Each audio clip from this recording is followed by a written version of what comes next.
आदरणीय दर्शकवृन्द, हार्दिक स्वागत तथा न्यानो अभिवादन टक्राउँदै पुनः म हेर्ने आँखा युट्युब च्यानलमा उपस्थित भइसकेको छु।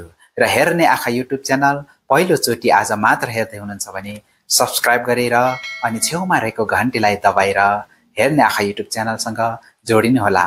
र हेर्ने आँखा युट्युब च्यानलमा विभिन्न जानकारीमूलक भिडियोहरू लिएर म उपस्थित हुने गरेको छु। र आज हल्का रमाइलो नेपाली सिरियलको विशेष जानकारी लिएर म उपस्थित भइसकेको छु। हल्का रमाइलो नेपाली टेलिभिजन सिरियल हो जुन हास्य र सामाजिक व्यङ्ग्यमा आधारित छ।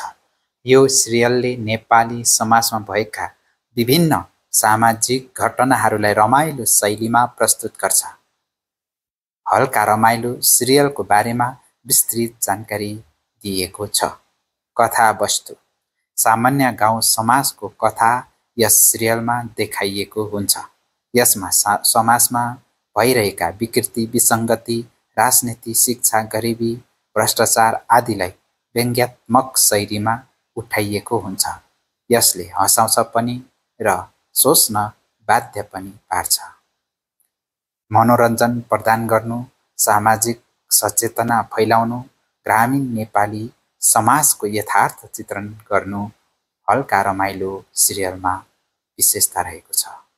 लोकप्रियता नेपालमा अत्याधिक रुचाइएको हास्य सिरियलहरूमध्ये एक हो हल्का रमाइलो। लाखौं दर्शकहरूले युट्युबमा नियमित रूपमा हेर्ने गर्छन्। सामाजिक सञ्जालहरूमा पनि यसको धेरै चर्चा हुन्छ।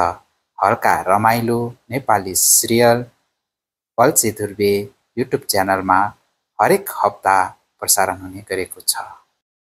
हस्त दर्शकवृन्द, यस्तै जानकारीमूलक भिडियोहरू लिएर पुनः म उपस्थित हुने नै छु। तबसम्मका लागि ओजेल हुन चाहे। हस्त नमस्कार।